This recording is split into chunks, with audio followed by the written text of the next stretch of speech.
President coming?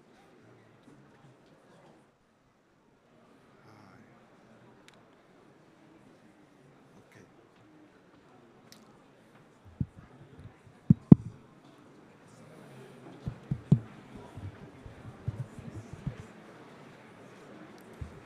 Morning. It's good? Hello? Can you hear me? Good? Oh, thanks. Sorry. All right. Okay. Good stuff? Thank you. Thank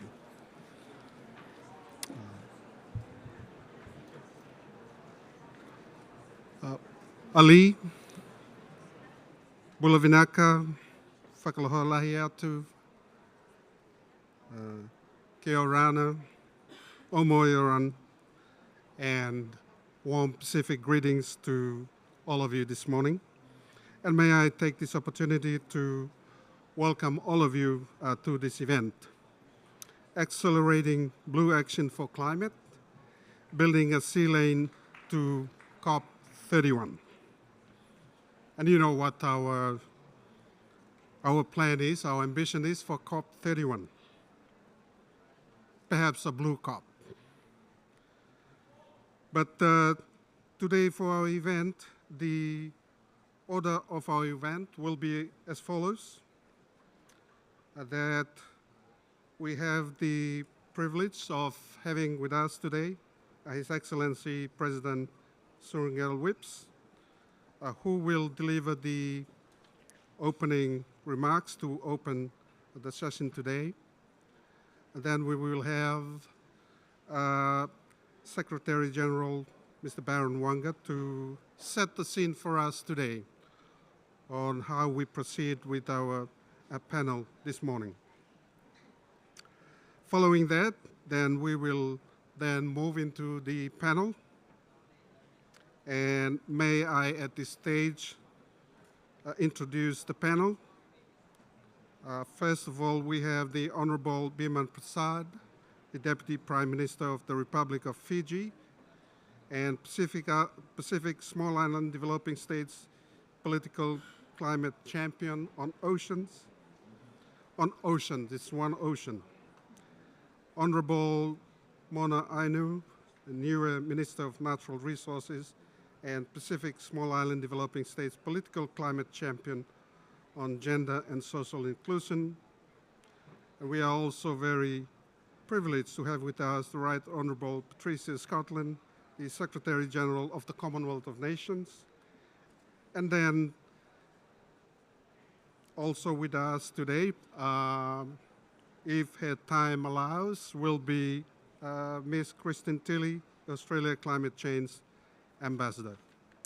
But before we begin our session, as is traditional for us in the Pacific, if we can open our session with a word of prayer, and if I can ask Ms. Marilyn Simmons to please open the session.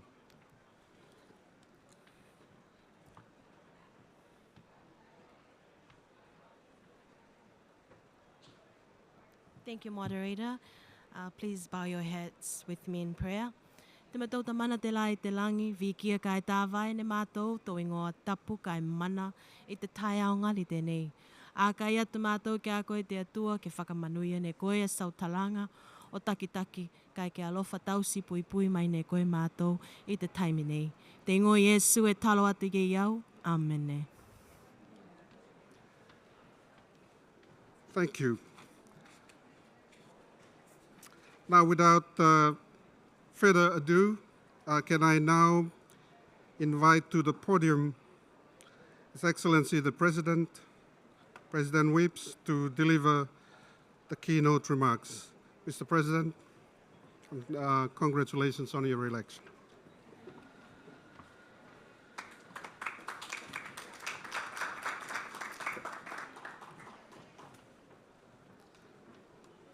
Ali, good morning, ladies and gentlemen.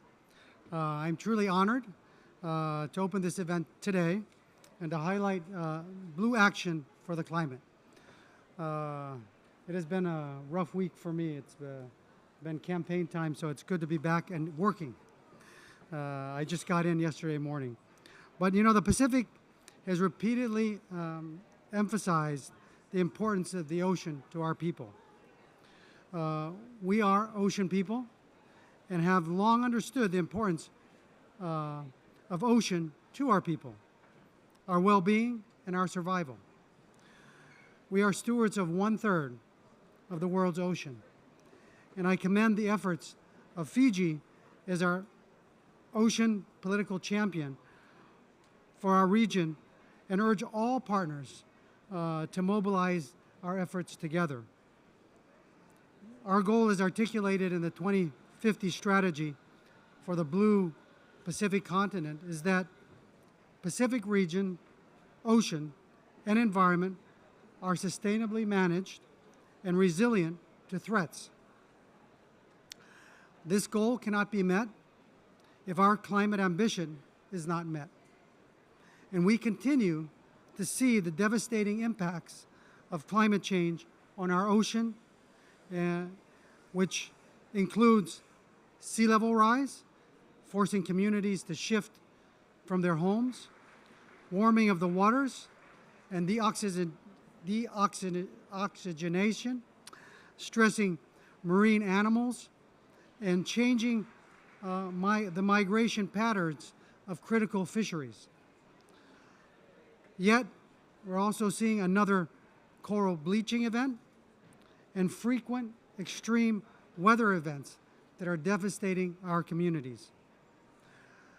Our blue ocean continent for decades led on global action, ocean action, advocating for securing the inclusion of Sustainable Development Goal for the ocean, SDG 14. And at home, by walking the talk means that we manage and conserve critical ocean ecosystems in our blue Pacific, including mangroves, coral reefs, seagrass, and I think the deep sea. Since COP23, the Blue Pacific has stepped up its advocacy on the ocean climate nexus within the UNFCCC process. We know that sustainability of our ocean depends on keeping 1.5 alive. This is the Sealane we want to build for our Pacific. A Sealane that involves ocean initiatives of the Pacific, all working to bolster our efforts and priorities for a blue COP in 2026. We must continue to strengthen the ocean platform in the UNFCCC process and deliver action-oriented outcomes for the ocean. This side event builds on the discussions in 2023 on accelerating blue action for climate. Accelerating blue action for climate serves as an opportunity as we move towards a Pacific COP31 and to highlight to the world not only the devastating impacts we are seeing on our ocean because of climate change, but also the significant collective actions our Blue Pacific is taking to accelerate blue action for the climate.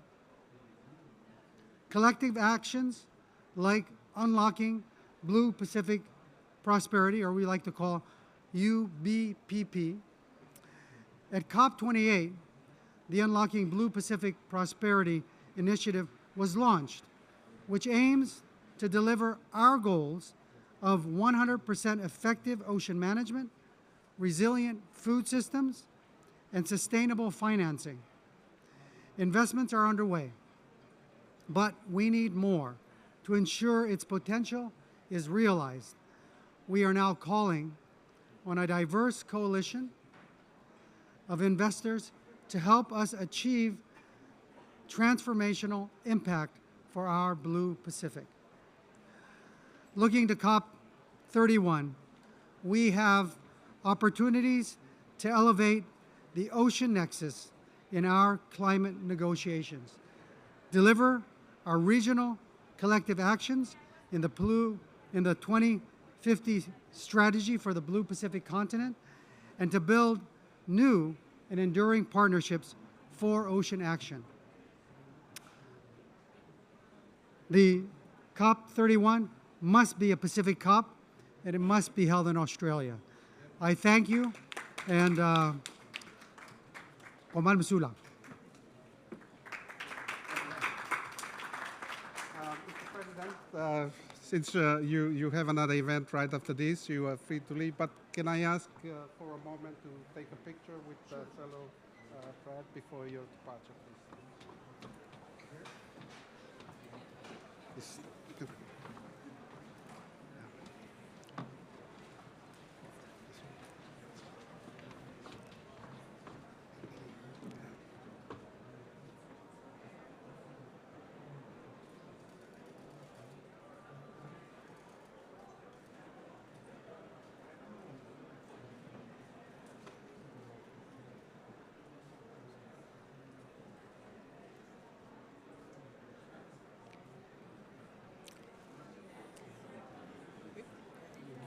Thank you. Thank you. Thank you. Thank you.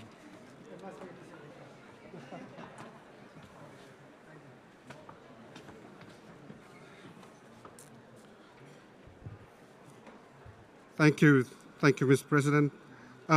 Moving forward with the program this morning, I would now like to call upon His Excellency, the Secretary General, Pacific Islands Forum, to set the scene for us this morning. Mr. Secretary General, please.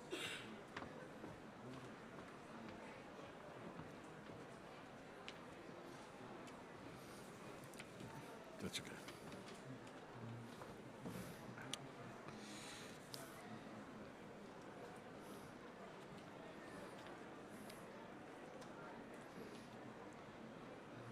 Honorable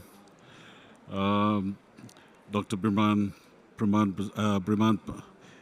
Prasad, Deputy Prime Minister of Fiji, the Right Honourable Patricia Scotland, Secretary General of the Commonwealth Secretary, Honourable Ministers, Excellencies, ladies and gentlemen.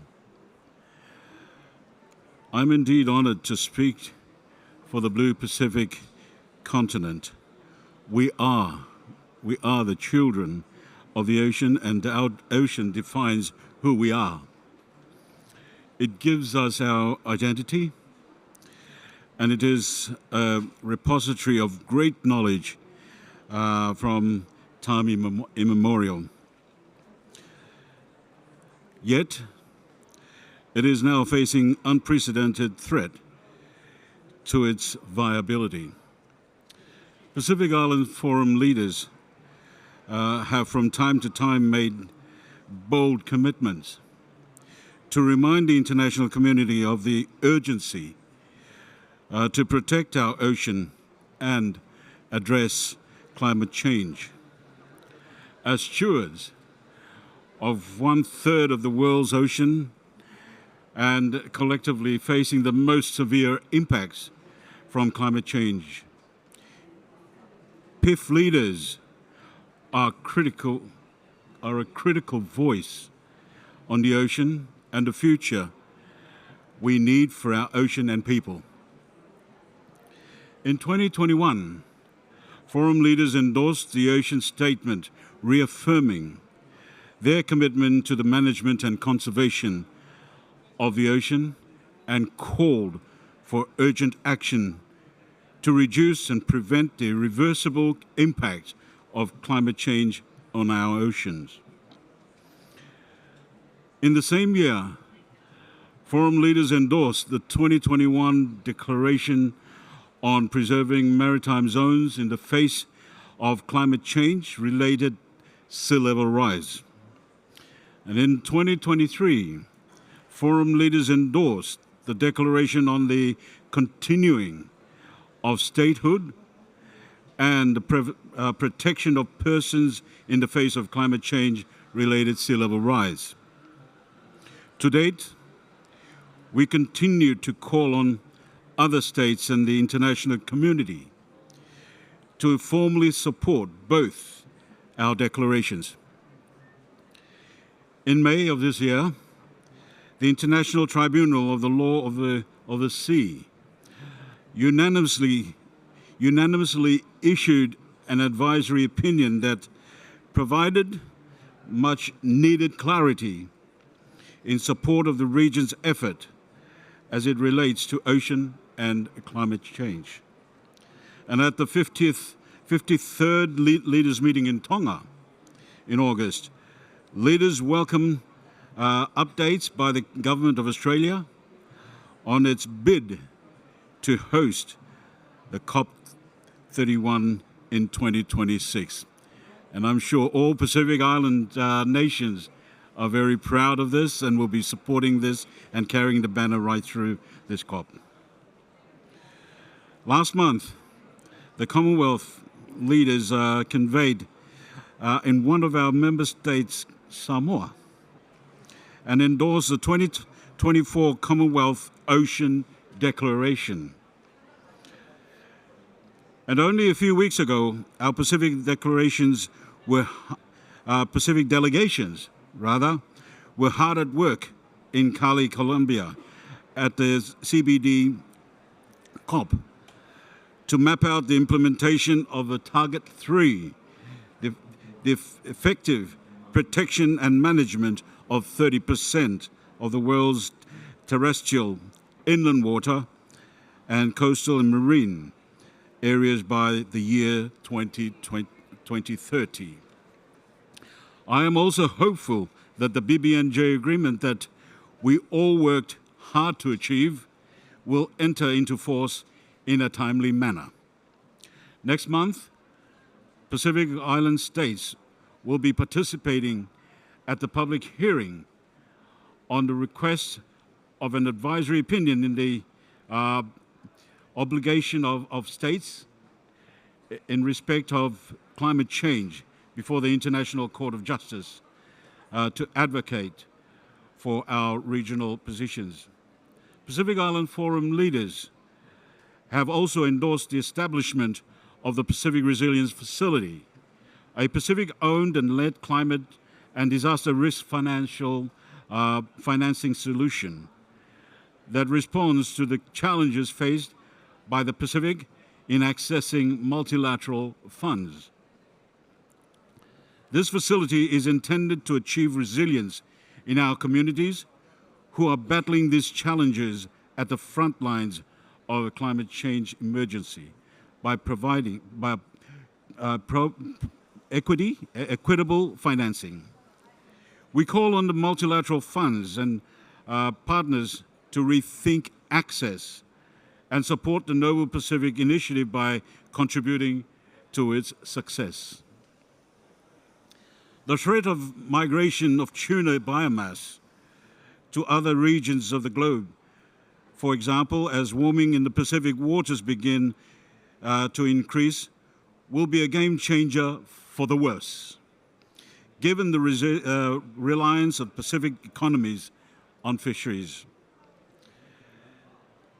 Is this type of economic loss that is envisaged under the Loss and Damage Fund as associated with adverse effects of climate change? We think it is and should be.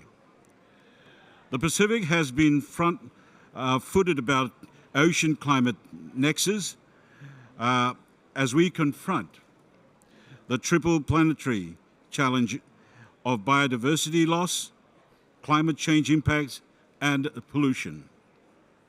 We are calling on the world to join us in this urgent mission. We don't want to be disproportionately shouldering the burden of caring for our ocean, but the impacts of climate change are impacting upon our lives as people of the oceans.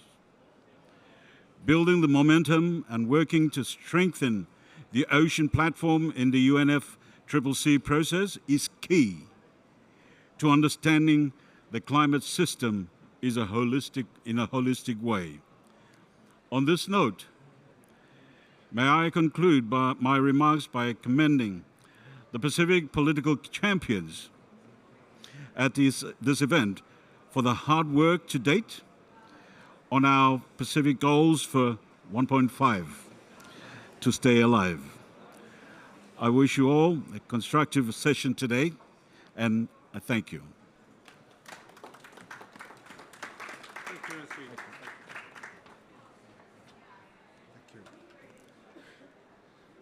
Thank you, Secretary General. And as you heard, we have not been sitting idle in the region. We have not been sitting on our laurels. We have been hard at work. And so we call on those who continue to pollute to do the right thing and step up and meet your obligations. So thank you for the scene setting, SG, and we can now move on to our next part of the program. But I wanted to share quickly, to borrow a quote from my friend Pio in the back about the cat's call or the cat's cry, and that is, keep 1.5 alive and put oceans on the agenda. So with that, can I now invite the panels? Madeline, if you can usher them to the place. Thank you.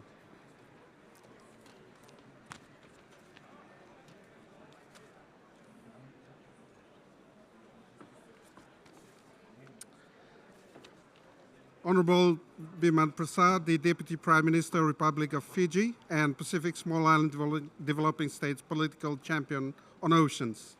Honorable Mona Ainu, Niue Minister for Natural Resources and Pacific Small Island Developing States Political Climate Champion on Gender and Social Inclusion.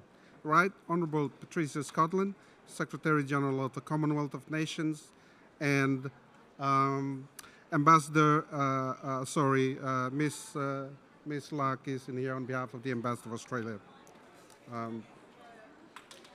So thank you very much for availing us of some time this morning to join these very important discussions. Perhaps the first question I would put to the Honourable Prime Minister. The Honourable Prime Minister, if you could share with us, if you're able to discuss this approach, the coordinated approach that PCITS is taking to the UNFCCC, the role of yourself and Fiji as the political climate champion on oceans in elevating the oceans climate nexus in this process, and what you might see to expect on ocean at this point, and perhaps on the progress of the dialogue on oceans. Thank you very much, Honourable Minister. Thank you. Thank you, Commissioner, and good morning to all of you, Secretary General, ministers, friends. I'm actually very pleased to share some proposals in my capacity at COP29 as the Pacific Oceans champion as to how we can elevate actions to address the nexus of ocean and climate issues here in Baku and in the lead up to COP30 in Brazil. Through this year's ocean dialogue held in June, we have highlighted the importance of coastal and marine adaptation through ecosystem-based approaches and the untapped potential of ocean-based energy systems. It is therefore very important that our negotiators working on the new collective codified goal, NCQG, global goal on adaptation, and the work streams on the agenda related to mitigation work in attention and treatment of these issues into the decision text. I think that's very important. And without the requisite financing, required attention to these opportunities and commitment to technology transfer that can support our blue economies, our leadership and ambition will not be backstopped by the means of implementation. Further, it is not just about us. as we've heard already. Fragile marine ecosystems the world over are under immense strain and face the risk of collapse. And we need more than words to channel action and resources towards the activities that can alleviate this burden on the marine environment on which much life on Earth depends. We also know that the potential loss and damage we will experience in the Pacific region under the current climate projections, let alone the loss and damage we are experiencing or already experiencing, will be dramatic. The economic and non-economic loss and damage implications for oceans warming will be catastrophic for the economies over the next decades. If there is not action across all elements of the Paris Agreement. Oceans, as we know, in many ways, is the shared resource that best demonstrates the tragedy of the commons. This is a long-held theory that economists have talked about for many years and many decades, and is a proxy for measuring our success or failure to deliver the Paris Agreement. The Paris Agreement recognizes the importance of ecosystem integrity, and it is important that in all our efforts to deliver the Paris Agreement, we recognize that the oceans are a source of both climate protection and prosperity, as well as physical and economic risk. So reducing the impact and scale of climate change over the coming decades will be in part contingent on our ability to reduce the stresses on our oceans. Even if global temperature rise remains below 1.5 degrees threshold, the impact on the marine environment is already significant and will be significant, if not disastrous. That means our efforts must yield specific and transformative outcomes for our oceans. Parties must recognize that oceans are a critical buffer. By absorbing both heat and carbon, these environments play a central role in reducing the global heat. And the ability of the oceans to provide the service is rapidly declining as the scale of the stresses of global warming, carbon emissions, ocean pollution continue to degrade ocean health. So to accelerate the Blue Action for Climate Change, at COP28 in Dubai, Fiji, Kiribati, and Palau, in partnership with the Pacific Ocean Commissioner, launched the Accelerating Blue Action for Climate Initiative as a vehicle to step up action on the ocean climate nexus and on the Pacific's priorities between COP28 and COP31. And today we've heard from Pacific ministers in various forums and in this week on the various milestones and elements of the Pacific Ocean leadership. So we need to reflect on the opportunities and priorities that we need to take forward from Baku to Belém.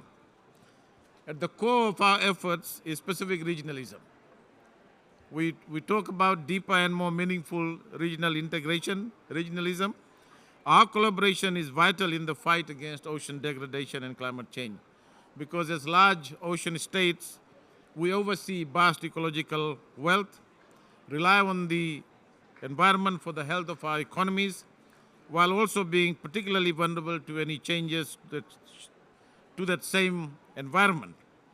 So as a result, we require specific resources to adapt our economies and protect both our people and environment.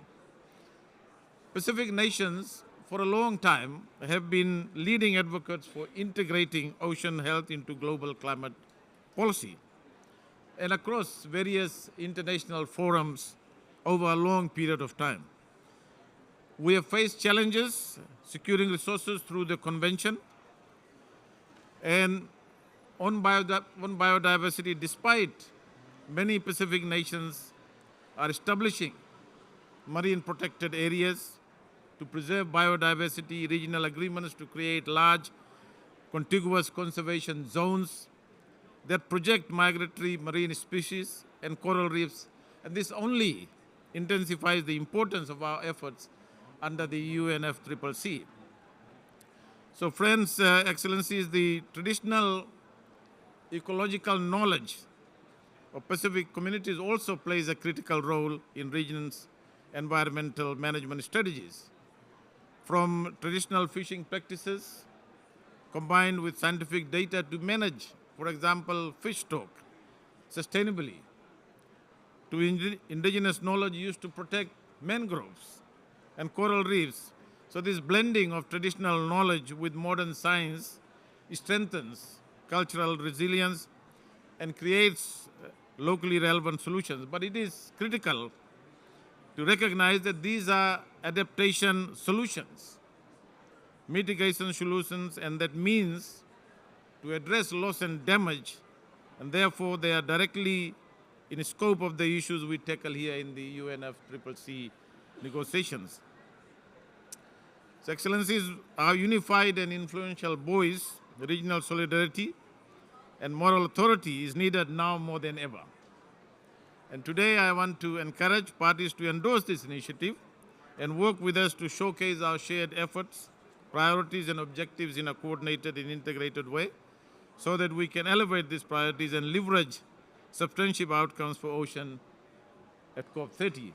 And also, to conclude, we look forward to the Pacific COP, COP31, and as the Secretary General of the Forum has said, that we look forward to jointly hosting COP31 with Australia in 2026. I hope, Commissioner, that I've answered your questions. Thank you.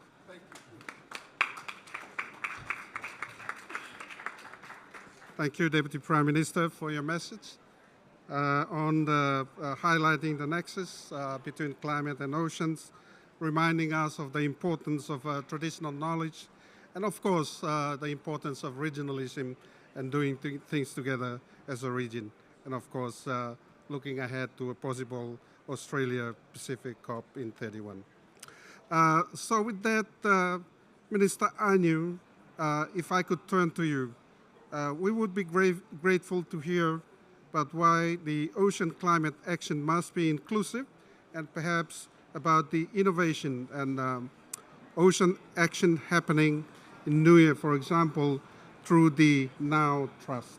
The floor is yours, Minister. Thank you. It doesn't work. Can you hear? Okay.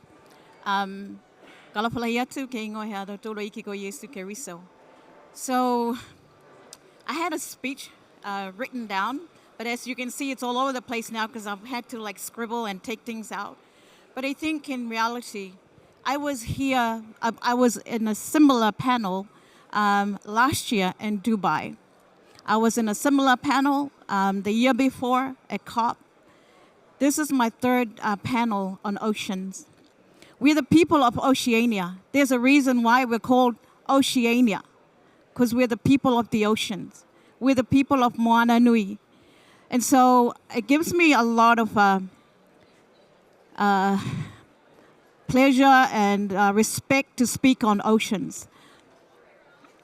You know, I hear a lot about call for action, to elevate action, for us to do something.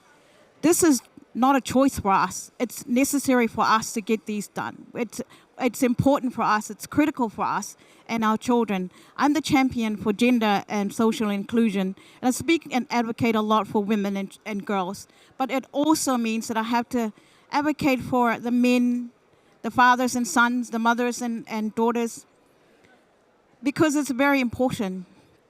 We have been in and out in discussions, negotiating our lives. We don't have any choice. In the Pacific, we are impacted by climate change on top of everything else, challenged by our small sizes to move ahead and help ourselves. So we come to COP to ask the international community.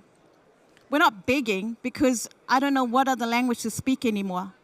I've spoken in 3 different COPs. I have absolutely no idea how we can access those funds, how we can make it simple for us, make funds available for us. I'm a mother of a 13-year-old daughter. This morning she went into the Blue Pacific as part of the subsidiary group of Daughters of the Deep to experience life beneath the surface. I want all the daughters of the Pacific and the world to experience what we have experienced in many, many years.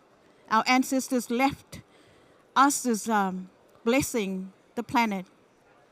But the way we're going, we're being called to do things. We're being called to elevate ourselves, create these opportunities to help us help the planet. We haven't done anything wrong. We're just having to survive in the Pacific. You know, when we talk about COP31, I really prayed to God when I came here that there will be a decision that COP31 will come to the Pacific.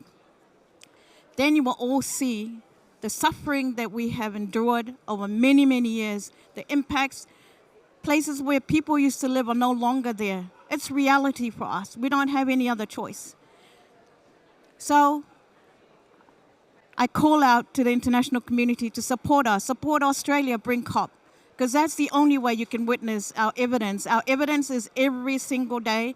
We live awaiting what is going to happen, not if, but when.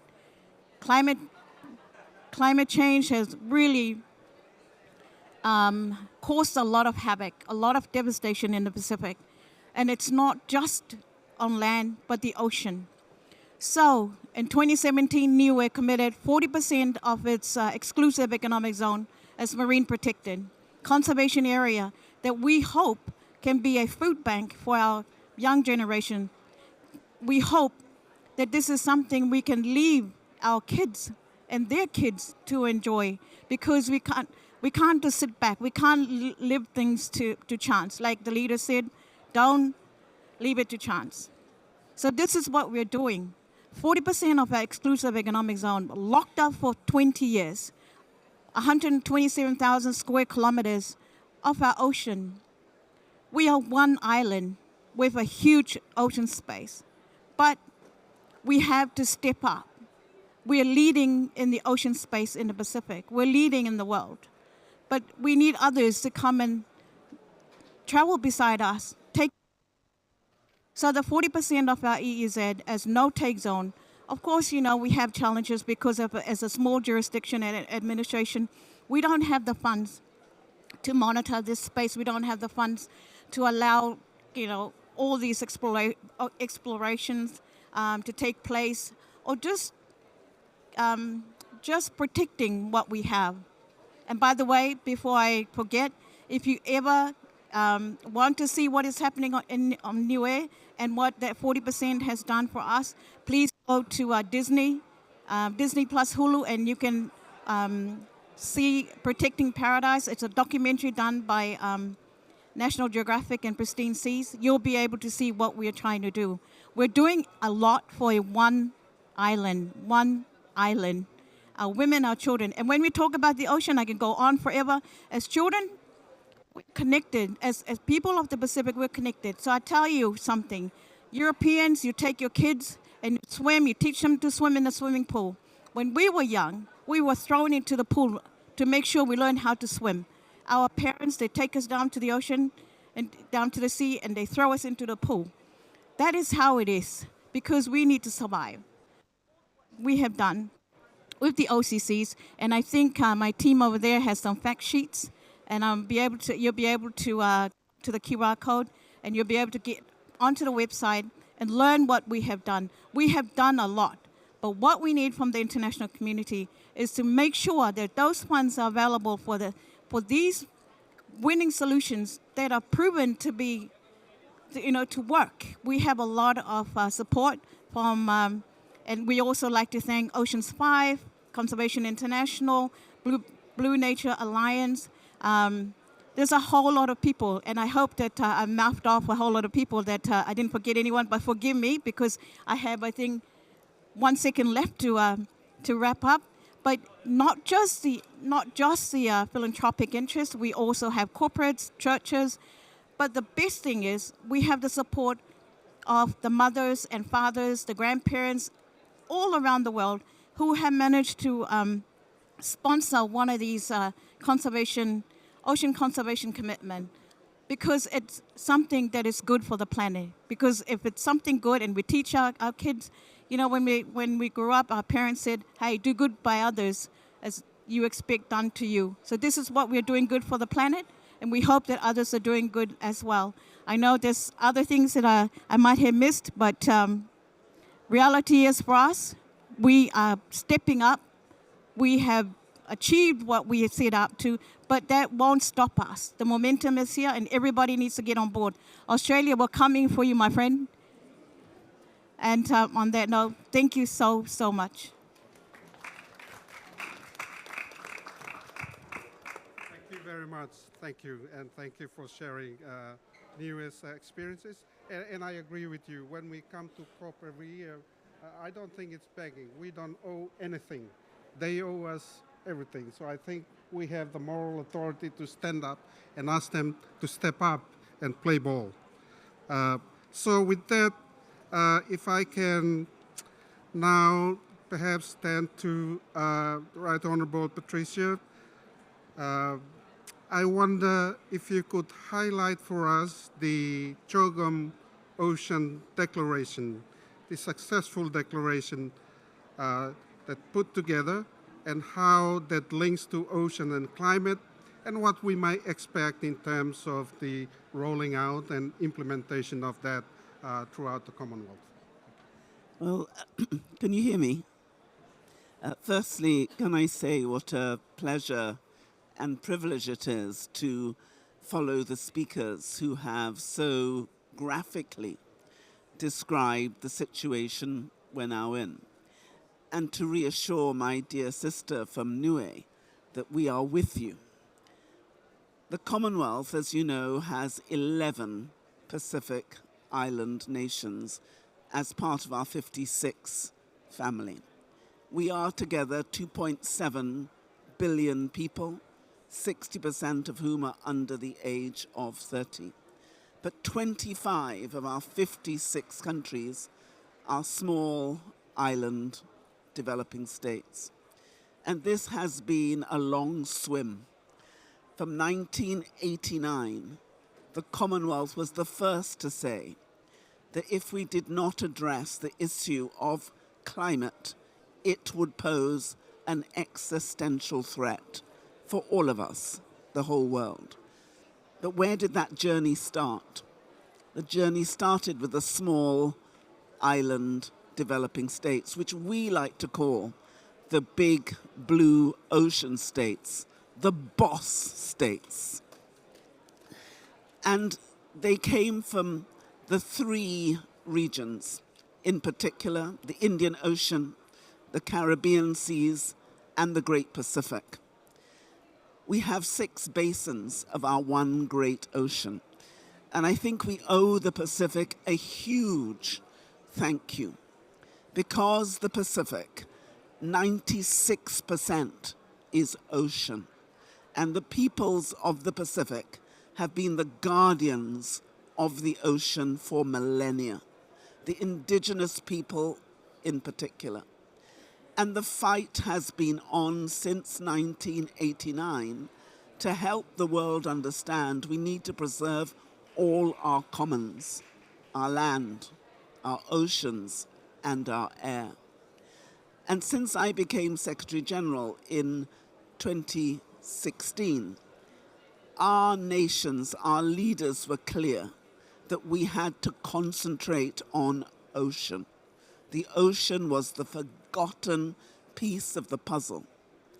We knew that hurricanes, cyclones were getting more and more vigorous because the sea was getting hotter and hotter.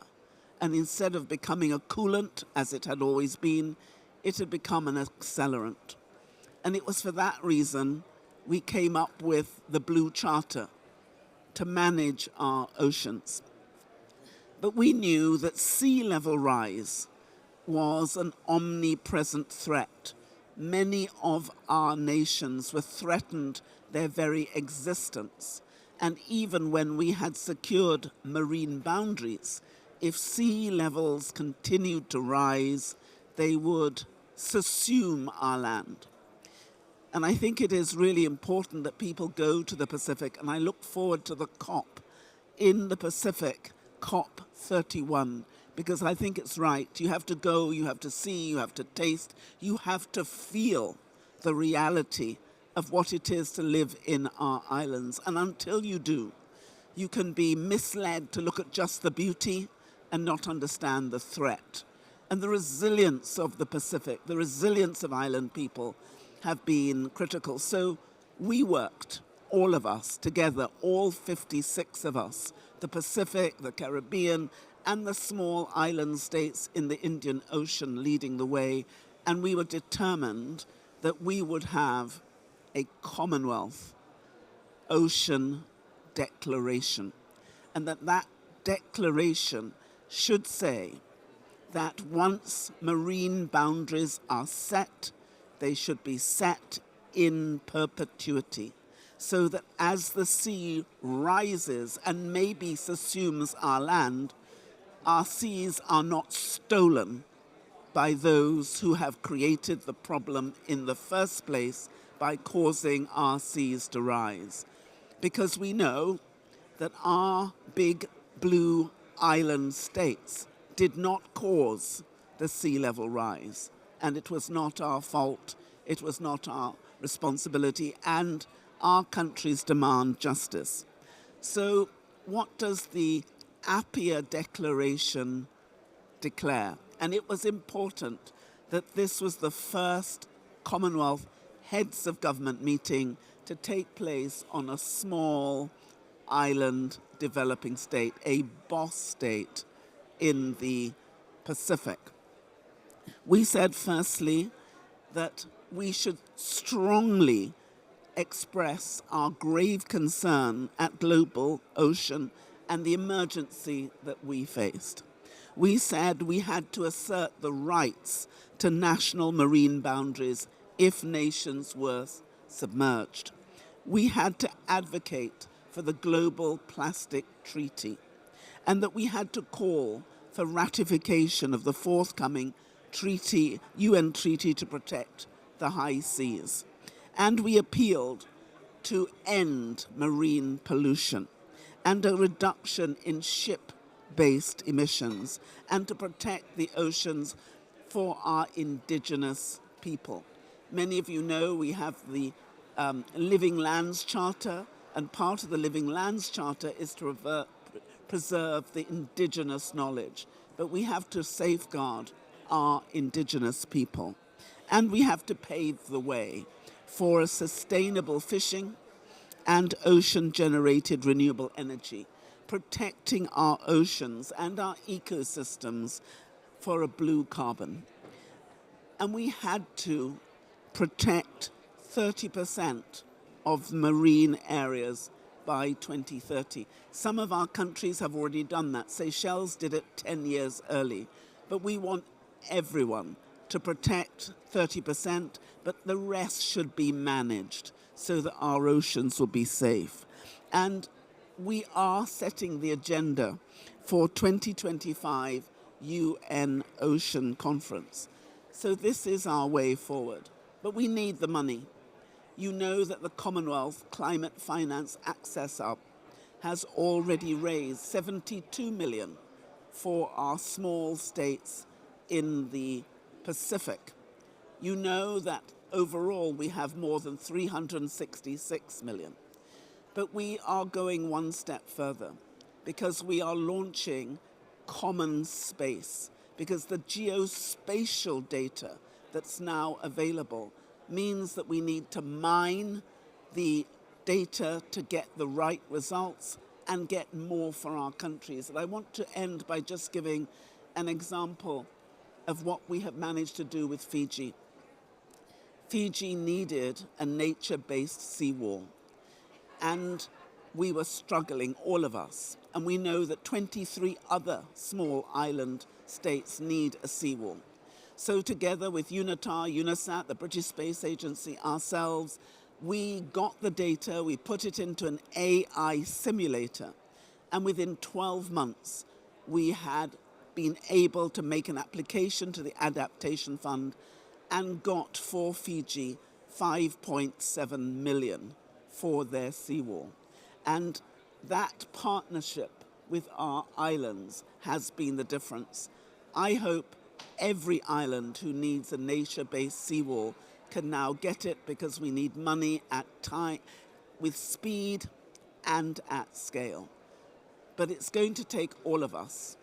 All of us have to fight and not give up.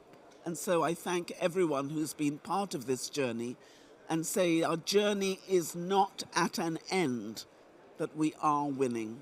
So please, do not give up.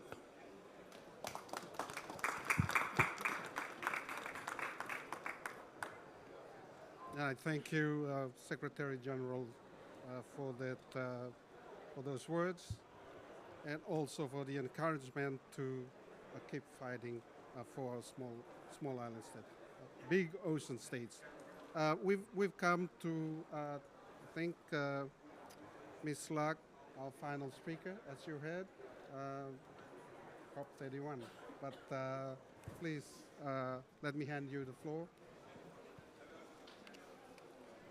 Well, thank you very much, Commissioner, and my apologies from our Ambassador for Climate Change, who was very keen to join this panel session today, but is on her way back from another event and held up. But she sends her best. And to Deputy Prime Minister, Minister, Secretary General, it's an honour to join you on this panel. And as you rightly said, Secretary General, it's very difficult to follow such powerful voices who are sharing their profound experience. Of course, Australia is a proud custodian of the ocean, and as Pacific nations, we share an ocean and we share a future. And so it's very important that we spend this time at COP29 talking about how we collectively look after our Blue Pacific. The Blue Pacific connects us, it feeds our communities, it drives economies, and it's central to Pacific cultures. As we heard from Minister Ainu, with her as a child being thrown into the powerful moana, that's how we learn and we connect with the ocean around us. So it's we really believe very much in the importance of regional institutions in protecting the ocean, and the work that we've built to protect the ocean. We're proud to back Pacific-led solutions and Pacific voices as a long-standing partner of the Pacific. So we're proud to be able to play that role and to be able to support our long-standing partnerships in that way. And we see from the Pacific the countries who have done the least to create climate change. They do some serious heavy lifting in driving solutions and respects. And we've been really pleased to support, as the Secretary General said, some work through the Pacific Islands Forum, which has made its way into the Commonwealth Declaration on Oceans, and congratulations, Secretary General, for that successful meeting in Samoa on sea level rise and the importance of statehood despite sea level rise. And that work makes its way to the global arena, and it really is despite the frustration that we understand, we know that it's making a difference and your voice is being heard. Australia was really pleased earlier this year to invite Pacific partners as well as others to an inaugural the Global Nature Positive Summit in October. And our Minister for Environment and Water, Tanya Plibersek, was at that point to announce that Australia is now protecting more ocean than any other country on the planet, with 52% of Australia's ocean protected. We're really pleased about that. As we think of the Sealane to COP31, as we think about our investment. We certainly there's momentum building for recognising the importance of the climate oceans nexus. Finish up. Closer.